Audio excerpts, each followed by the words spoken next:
Everyone, আমি মালা আবার একটা নতুন ব্লগ নিয়ে চলে এসেছি। মঙ্গলবার দিনে সকালবেলাটা কিন্তু আমার কাছে বেশ মনোরম ছিল। না বেশি ঠান্ডা না বেশি গরম। এই ঠান্ডাটা আমার কাছে ঠিকঠাক। আপনারা এতক্ষণে জেনে গেছেন আমার মোটেই ঠান্ডা বেশি পছন্দ না। তো এই হালকা ঠান্ডায় কিন্তু আমার সর্দি জ্বর সবকিছু আমি সাফার করছি নিয়ে। আর এই যে দেখছেন আমি দু পায়ে সাদা জুতো পরে চললাম কোথায়, মেয়েকে স্কুলে ছেড়ে দিয়ে সোজা ব্যাংকে।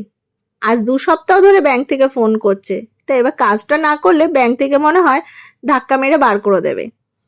আর বাড়িতে এসে দেখি আমার চ্যাম্প চলে এসছে। এসে এই যে পুতুলকে তার উইন্টার ক্রিম মাখাচ্ছে। তার আর কাজ কি? এই পুতুলটা দেখছেন, এটা আমার দিদি, আমি, আমার দিদির মেয়ে সবাই নিয়ে খেলেছি। এবার মেয়ের হাতে এসে পড়েছে। তার দেখুন চোখ, মুখ সব থেবে গেছে। মুখে কালার করে তাকে একাকার অবস্থা, জামা কাপড় নেই। তা বুঝতে পারছেন তো কিরকম জিনিস আমার মেয়ে। আর এই যে নিয়ে এসছে আজকে ছোট বেগুনগুলো। এটা আজকে আমি রান্না করব। এর আগেও আপনাদের দেখিয়েছি আমরা কিন্তু এই বেগুন পাতুরিটা খেতে খুব ভালোবাসি। বেগুনগুলো ভেজে নিচ্ছি আর এখানে টমেটো পেস্ট করে নিয়েছি আর পেঁয়াজ, হলুদ গুঁড়ো, লঙ্কার গুঁড়ো, নুন, চিনি দিয়ে নিয়েছি।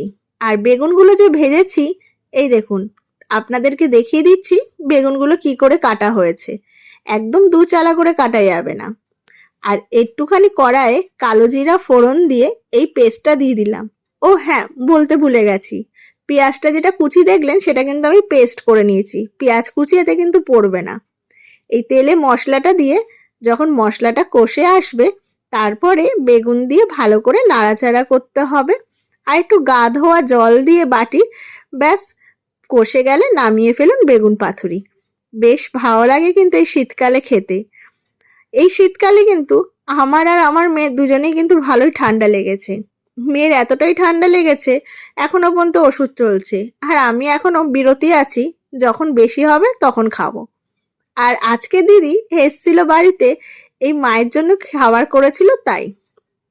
ওর চুনো মাছ আর সর্ষে শাক রান্না করে মাকে দিতে এসছে। আর এদিকে মাও দিয়ে দিল চাটনি, বেগুন পাতুরি। কি বলুন তো, মা তো মেয়েকে না দিয়ে থাকতে পারে না। হ্যাঁ, আমাদের রান্নার মাসি দেখুন আজকে বসে পড়েছে এক থালা ভাত নিয়ে, যেহেতু বেগুন পাতুরি হয়েছে। দুপুরবেলা বেরিয়েছিলাম, একজন অতিথি বাড়িতে এসেছিল, তার জন্য কিছু স্ন্যাক্স কিনতে। তো স্ন্যাক্স কিনতে গিয়ে চকলেট কেক খাবো না সেটা আবার হতে পারে? এটা আমাকে এনার্জি দেয়, বুঝতে পারেন তো, ভেতর থেকে না মনের থেকে। মনটা আমার অবশ্য ভেতরেই আছে। এই যে দুজনে মিলে খেয়ে নিলাম। আর তারপর বাড়িতে এসে কিন্তু আবার পেট পুজোও করেছি। বেগুন পাতুরি, চুনো মাছ আর এই যে